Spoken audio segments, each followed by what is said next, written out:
Meu amigo Adilson Dutra, vamos ao Rio de Janeiro. Ô, Adilson Dutra, tudo bem, Adilson? Boa tarde. Boa tarde, Wander Luiz. Ô, mas Tudo que bem maravilha, comigo? hein? Você já voltou de Belo Horizonte, né? Você está no Rio de Já Janeiro estou agora, né?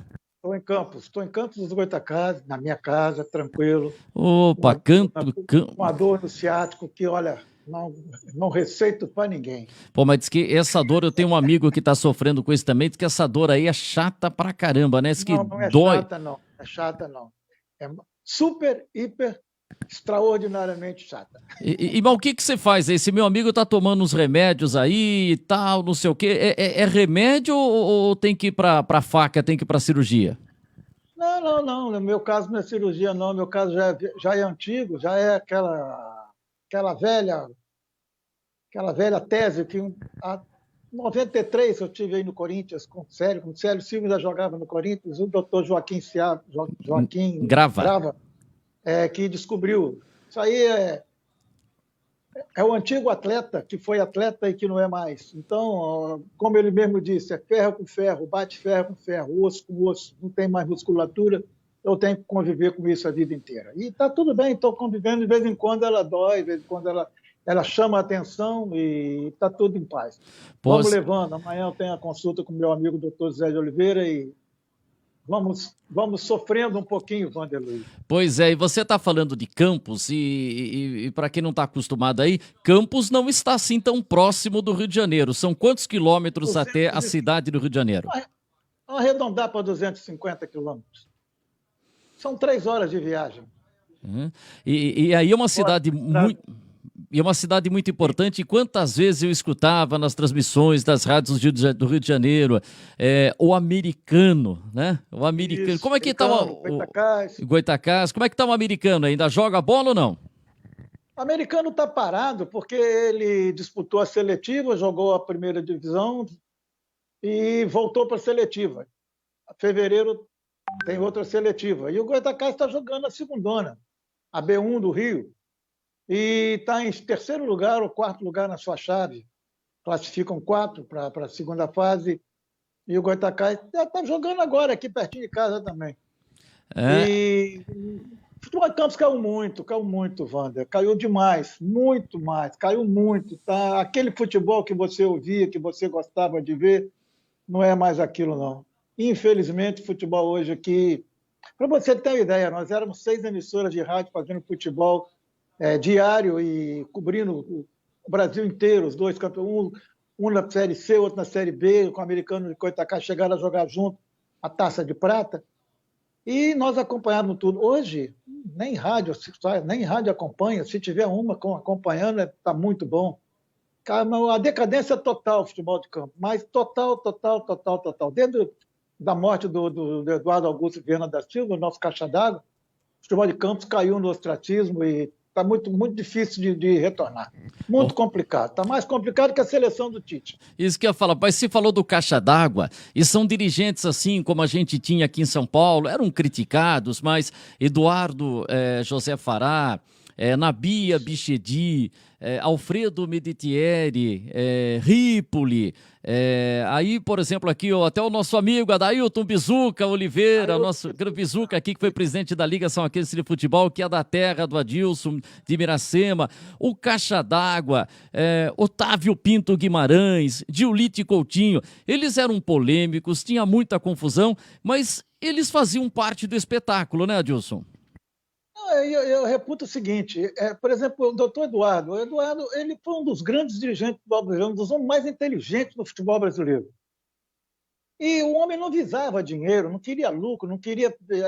Ele queria poder, e esse poder ele tinha. Ele era um dirigente extraordinário, ele levantou o futebol.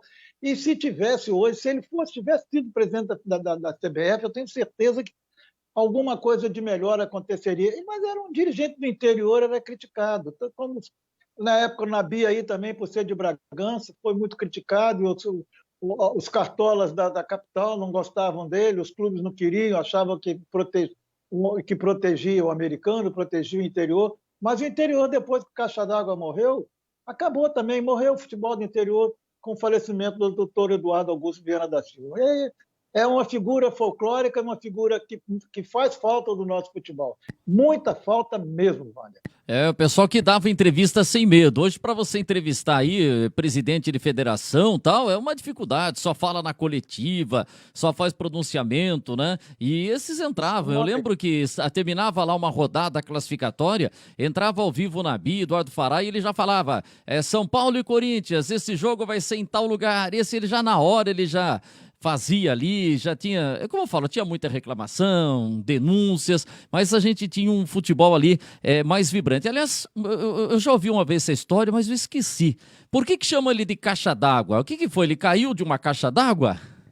Não, diz a lenda que ele estudava no Liceu Humanidade Campos, um dos colégios mais tradicionais aqui, e ele marcava com a namorada no bebedouro.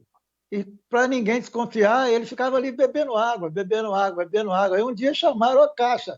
Você é a verdadeira caixa d'água. E isso aí, diz a lenda que isso aí pegou. Então, ele nunca desmentiu, né? Ele nunca desmentiu. Então, a história do apelido Caixa d'Água veio disso aí. Ele nunca brigou por ser chamado de Caixa, era doutor Caixa d'Água, e ele não esquentava a cabeça, nunca brigou por causa do apelido. Então, o apelido ficou e ficou imortalizado com ele.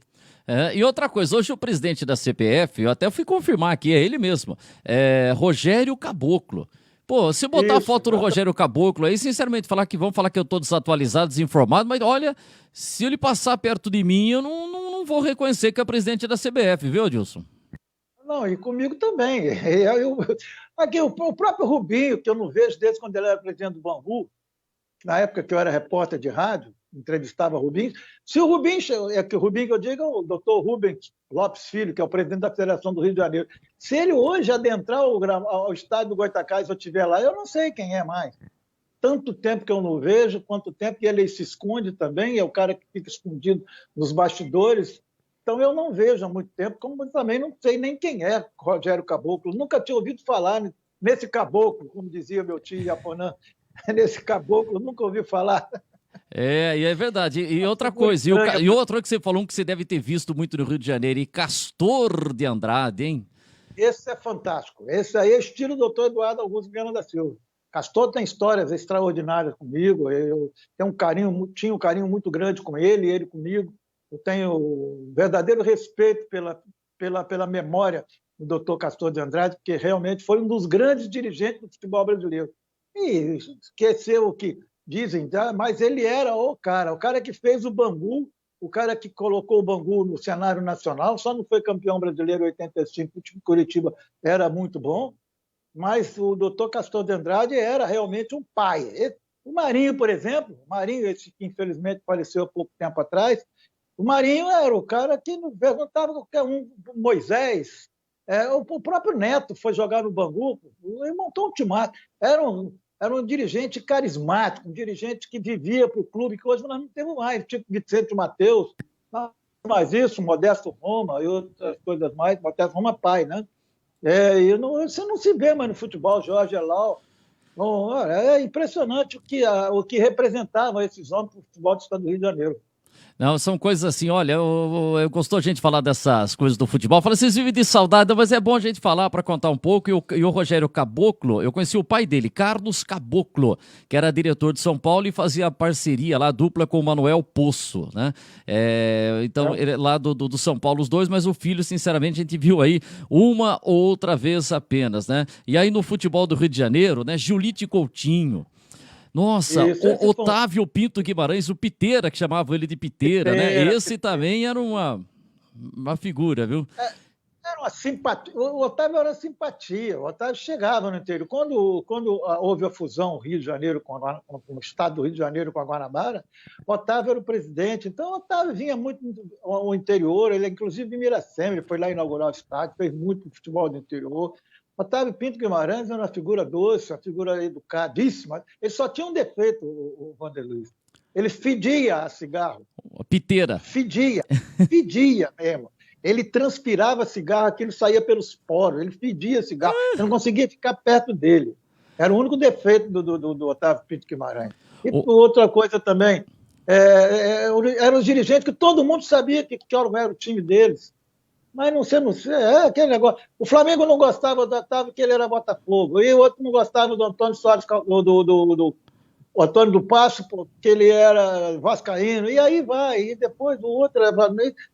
Não gostava do Eduardo, que ele era americano, não gostava do Horta, que ele era fluminense, enfim, o futebol tem que ter esses caras, hoje não tem mais. É verdade. Olha, infelizmente eu tenho que fechar o nosso programa aqui 17h40. Queria até bater um papo mais com você, mas eu vou fazer duas perguntas para você, depois eu vou amolar você para você voltar outros dias aqui. Primeiro, a gente tá falando de cara que a gente não vê há muito tempo e depois até estranha. Ontem, o futebol, eu vi os minutos finais lá na TV Brasil, o Márcio Guedes comentarista. Como tá diferente o Márcio Guedes, não sei se eu lembro dele, mais fortão, de bigode, né? O tempo passou também para o Márcio Guedes, mas ele tá bem diferente, né? Eu ouvia muito o Márcio Guedes. Eu falei ontem à noite com a minha mulher, falei, Marina, se não valeu nada o jogo, valeu para rever Márcio Guedes. Márcio Guedes já está beirando os 80.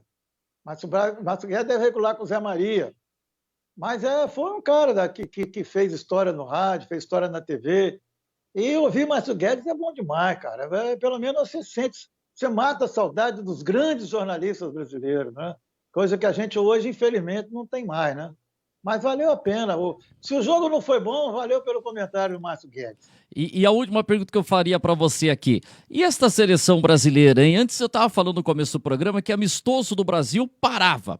Amistoso Brasil e Alemanha, 4 da tarde, quarta-feira, parava. Tinha gente que fechava o comércio. Essa seleção brasileira está precisando reconquistar o torcedor de novo, né, Adilson?